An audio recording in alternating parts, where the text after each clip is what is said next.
I have been reviewing PC monitors for over 10 years now, and in that period, let me tell you, I have never come across anything to the caliber, to the standard of this, the Asus PG32UCDM. This gaming display has a truly mind-bending spec sheet, with image quality and performance that has never wanted me to sit at a desk more in my life. We as gamers are complainers, let's be honest, and we've always wanted a gaming monitor that is quite literally perfect. And for once, we might, honest to God, have actually found it. I've had this in now for a good couple of weeks, and honestly, I've been so looking forward to sharing my thoughts with you because it has been such a pleasure to have, even on a temporary loan, in the studio. So if you're in the market for a new gaming monitor, or you just care about the latest cutting-edge PC gaming tech, then pull up a chair. I promise you won't want to miss this. Just like you won't want to miss a short word from this video's sponsor. Did I do it right? Corsair's brand new 2500 series of cases has arrived, proving serious airflow can come in small sizes. This M-ATX enclosure fits huge graphics cards and coolers, and thanks to its dual chamber design, building is a breeze. I've even equipped mine with Corsair's new IQ RX fans, which comes with new magnetic dome bearings for quieter acoustics and Corsair's air guide technology for more directed airflow. Learn more today with the link down below. Let us begin by chatting about the most important stuff. Why should you even care about this in the first place? Well, put simply, because this has the best specification of any gaming monitor to date. And even if this is way out your price point, the features will start to trickle down over the next couple of years. Arguably the most important specification is actually the panel type itself, which is a quantum dot organic light emitting diode, or quantum dot OLED for short. This second gen panel was manufactured by Samsung, and it uses blue light to create more vibrant, accurate and bright images when compared with traditional OLED panels. What makes this a cut above the rest, however, is that this actually uses a pixel peeping 4K resolution in a 32-inch form factor, and I think this is the perfect all-round blend, because not only are you getting something big enough to be properly immersive for gaming, you've also got that 16:9 aspect ratio, which makes it great for movie watching and Netflix, but then fundamentally it's also small enough to fit on most person's desks without looking weird or having to strain your eyes or get used to this huge, whopping, great TV. Because of its size and resolution then, as you'd expect, image quality is truly sublime. Easily the best I've ever seen on a display, hands down. I'd almost describe it as magnetic, as you can't help but stop in your tracks and just stare at it. And I know, this probably sounds a bit cheesy, there's probably people commenting saying, "Oh, this is a clear ad, Asus sponsored." But no, seriously guys, if you get this in front of you, I guarantee you will be mesmerised by it. Of course, a lot of this is also down to the colour vibrancy, that is just so true to life. And thanks to the inky blacks that only an OLED can properly provide, the contrast is absolutely wild. It doesn't matter whether it's the Windows 11 wallpaper of the day, a multiplayer game in SDR, or the ultra bright Horizon Forbidden West in all of its high dynamic range glory. It's hard to see how you could get anything better than this. Oh, but ladies and gentlemen, let me tell you, it absolutely can do, because this thing here refreshes at a whopping 240 frames a second. That's right, 4K 240 Hz. This is just ridiculous now. And when you think that your typical TV is obviously 60 Hz, maybe you've got a gaming monitor that's 144, or a gaming TV that's 120, 240, that's a lot more FPS. And okay, you might be a little glass half empty here and say that it surely can't make that much of a difference, and to be fair, compared with 30 versus 60 or 60 versus 120, yes, 240 Hz isn't such a drastic difference, but it really does allow you to react quicker in games, and especially if you are a multiplayer gamer, you will reap the rewards in your favourite title.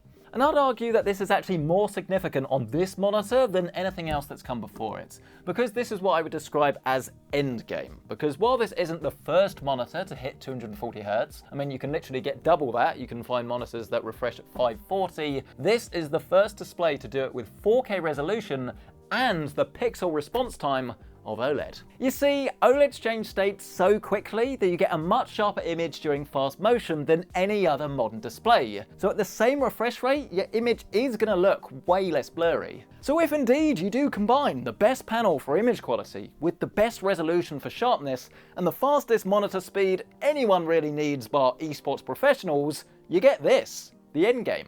But there is of course quite a large drawback to all of this, and that is the sheer amount of power you are going to need to actually drive games at 4K 240Hz. And I did all of my testing with an RTX 4090, and even that weren't enough. I made a conscious effort to test a whole range of titles, from esports with Smite and CS2, multiplayer with Apex and Fortnite, and HDR with Cyberpunk and Horizon, and only Apex and CS2 natively managed 240Hz at max settings, though Fortnite could make it with some setting tweaks, and Smite does if you unlock the FPS in the INI files. I think it's fair to say that DLSS is definitely your friend here, especially if you're playing multiplayer. I would advise using the performance modes to get the best balance really between FPS and quality. But let's be honest, if you're considering this monitor and you're not willing to buy like an RTX 4070 Ti Super or maybe a 7900 XT from AMD, this probably isn't the monitor for you. To be fair though, we all use our monitors for different things, we play different games, maybe you're going to upgrade to like a future GPU,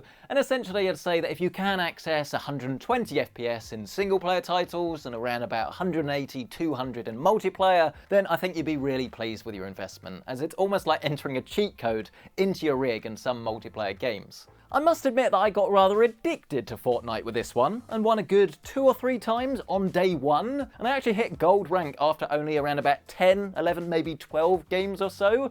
It was really slick to play on, especially when it comes to faraway threats. That little bit of extra screen size and resolution does make all of the difference, and the monitor just became a window into my brain, and I was able to flow through the world, racking up frags left, right and centre. Input lag is also seriously low here, and when you combine this unbelievably smooth responsiveness with the contrast and pop of HDR, you seriously won't believe your eyes. And HDR is definitely an interesting one, because OLED has always been the best technology, but with 2 main weaknesses that does put people off. The first one actually being brightness. Because of course, OLED panels traditionally don't get as bright as LED-equipped screens. Rather interestingly, however, this ROG actually closes the gap massively this time, with a consistently bright experience that doesn't suffer from a lack of brightness as we've seen with older sets. I measured a maximum of 317 nits at 100% brightness in SDR, which should be enough for most rooms, and then in HDR, you're likely to hit around about 1000 nits peak, but it all depends on the mode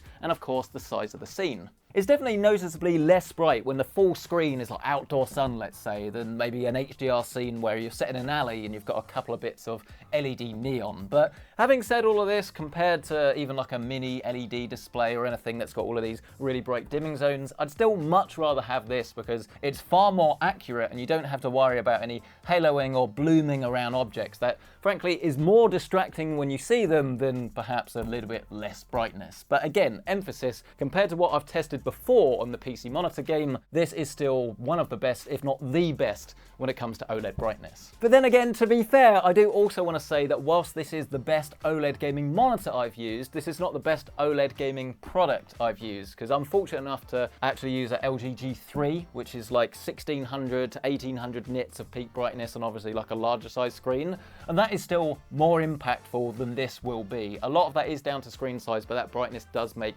a big difference as well. So if you've got something like that, maybe Samsung S90, S95C, anything like that from last year or this year, then it's not quite as good, but it's not far off. I think you'll be very impressed. And if you don't have one of those sets, you're gonna be mesmerized. Unfortunately though, the other drawback of OLED still sadly remains, with that being the possibility of burn-in. And I am assured that this has been reduced as much as possible with this latest generation, and to be honest, unless you only use your screen for like one thing for 10 hours a day, maybe spreadsheets, BBC News, or like a really UI heavy game, then personally speaking, I wouldn't worry. And actually, to be fair, Asus do actually offer you a 3-year warranty. I would double check that it's exactly the same in your region, but as far as I know, whether it's all of them or just like America or something like that, it actually offers a 3-year warranty with burn-in coverage as standard, which is fantastic because if you're worried about this, I really do think this is going to give you peace of mind. But for movies and video games and a bit of productivity on the side, I don't think it's a huge concern personally. And this 3-year warranty actually brings us to the elephant in the room, if you like, and that is actually LG's competing monitor that I will review next. Get subbed so you don't miss that. That screen actually offers a 2-year limited warranty in the States, and the ROG also comes with a completely fanless heatsink-based design, which can't be said on the LG. Though, to be fair, that has been so quiet in my limited testing so far that I think is actually a moot point. No. In fact, I think the biggest difference between these two displays, I mean almost certainly the biggest difference, is actually the coating on the panels themselves, because this LG uses more of a matte finish, whereas the Asus is what I'd call maybe a halfway between a semi-gloss and a full gloss. So for example, if I like angle this one up, you can see, we do see the lights, but it's a lot more diffused. Whereas if I start waving my ROG around, you can pretty much see everything in the room. It's far less diffused, and in person, let me tell you, it is a lot more noticeable. Is this a big deal? It is purely going to depend on the setup of your room and your preferences, because there's no doubt about it, right? It's very simple. Best reflectivity is the LG, best picture quality is the ROG. I mean, there are definitely going to be some more differences between the WOLED panel and the QD-OLED panel that's in this, and we'll discuss this more, I think, in the LG video that we do next week. Again, get subscribed so you don't miss that. But when it comes to the effect of the finish, I personally prefer the ROG because I think it gives you a much more vibrant and striking image as a result. But if you're in a super bright room, or you just are concerned about having all of these reflections, you don't mind a matte finish, then actually the one that LG uses is pretty good. I wouldn't say it's like really affecting the image quality, it's just that this affects it positively and this maybe affects it slightly negatively. But even if you do prefer a more glossy panel, don't go discounting the LG, because I have a feeling this will probably be slightly cheaper, and it also comes with an absolutely ginormous 480Hz esports 1080p mode. So if you are someone that wants to play CS2, Valorant, anything that is properly esportsy, then this thing is going to be absolutely insane. So long as you can drive it, of course. Comparing the ROG to other monitors with the same panel, well, you can grab an Alienware version that's curved, which could actually be better if you're a proper pure gamer. Though personally, in my experience, I actually prefer flat 16:9 displays, but we'll see. There's also the Aorus version that uses DisplayPort 2.1, which is going to be a massive win for current gen AMD gamers, or those wanting the next generation of Nvidia cards, as you won't have to rely on display stream compression for 4K 240, which in theory does mean you're going to get better image quality, maybe slightly better legibility to text, and maybe a couple of milliseconds off the input lag. But whether this is actually going to be noticeable, I guess it's something we just have to wait and see. And while we're talking about differences, actually, there is one other setting that I really love that's an ROG exclusive, is this thing called uniform brightness. And this, as the name would suggest, it does actually make your screen slightly dimmer. For my workspace, it's been fine, but if you're sitting in a really bright room, probably don't use this one, which, though, as the name suggests, has a uniform brightness to the whole screen. So if you have like a white window, like a Windows Explorer thing, and then you make it full screen, or you're sort of constantly making things bigger and then small, it means you don't get those drastic shifts in brightness that can actually be pretty annoying if you're sitting at your desk trying to work. It's not going to affect everyone, but it's nice to have the feature. Plus, on the topic of productivity, this does have USB-C implementation as well. So if you've got like a MacBook or a work laptop that you want to plug into this and have two different sources, that's a really nice thing that the LG doesn't have, but the Aorus does. And getting properly in the weeds for a second and putting my true nerd hat on, for anyone wondering about the changes to the sub-pixel layout that affects text on this and the LG, I'd say that actually both of these monitors are noticeably better than the older QD OLEDs. And as I write this up, I've got a big Word document open, I'm pressing my face against the screen, I can't actually see any pinkness, any artifacting, anything I would describe as, well, bad. So unless you actively have a microscope, I really wouldn't worry. Well then, ladies and gentlemen, as I alluded to in the introduction, it's a very limited list of flaws here. I mean, I can quickfire them for you. I mean, actually, the power brick is a bit annoying because this is a 280 brick, so it's massive. The monitor consumes a lot of power. This cable is far too short, so it hangs down behind the back of your monitor, which isn't fantastic, doesn't really matter. It also doesn't have any speakers like you find with the LG. They're actually surprisingly good, so if you do want to use this as like a media, I don't want to say media center, but if you're in a bedroom especially and you want to use this as like your TV as well, like with Netflix or watching movies and things, you're going to need to get yourself a soundbar, which is a little bit annoying. And whilst this is definitely not a reason to not buy this display, I also don't like the menu system, because whilst it is very easy to use and is very well laid out, they, for some reason, have made the select button do the same thing as just navigating that way, which means you keep turning on settings by mistake. It shouldn't do that. It's so annoying. Like, if I press OK, it means I want the setting. I keep turning on settings by mistake. I wouldn't call it a nightmare, but it's a bit annoying to then find them and turn them off. And I guarantee you laugh at me, you say I'm being stupid. If you get this monitor for yourself, you will run into the same thing, and who'll have pie on their face then, huh? You. Other than that, I mean, there's not really too many complaints. I mean, as I say, I guess the price is definitely going to be the contention point, because as I say, this is not as good as the flagship TVs that you get way more for your money for kind of similar money. I mean, if you're looking at like a 55-inch, you know, in the sale, like LG G3 or something like that, probably not too dissimilar to this. This is around about £1,350 at the time of filming, but price is going to be variable, I think, depending on how popular this is. If you're glass half empty, then obviously this is like far too much money, because it's, you know, it's a monitor, right? You can get ones that cost literally half the price. You can buy a smaller 27-inch OLED monitor that, again, is still really quick. It's probably going to be very similar for most people for what they actually use it for, but then that's not as bright as this. I don't think it's as vibrant as this. You could buy a much larger OLED monitor for the same price of this, like 42 inches. Again, not going to be dissimilar money. You're literally getting way more for your money. But I would actually lean more towards the glass half full approach, because if you told me that this was going for 1,800 quid, I'd believe you. I'm not saying it's worth that, and I'm very glad it doesn't cost that amount of money. But when you think, it was only a few years ago, we had like the PG32UQ, that was what, over 2 grand? I think it did swiftly come down a little bit. Swiftly.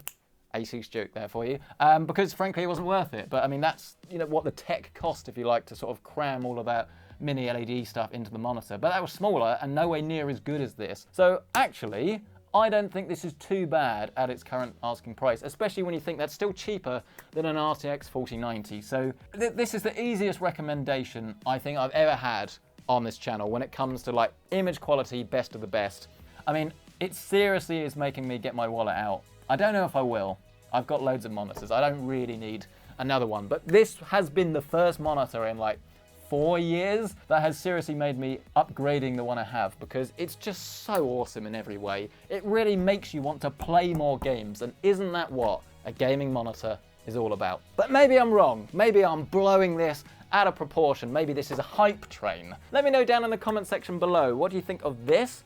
How do you think it compares to the LG? For those saying this has a red tinge, by the way, maybe it does on camera. Maybe it slightly does in real life, but not anything I would say is noticeable. Like, that doesn't look green, this doesn't look red. You compare them against each other on camera, maybe they do. As I say, let me know your thoughts on this down in the comment section below. You picking one of these up? What do you make of the pricing? What do you think of OLED?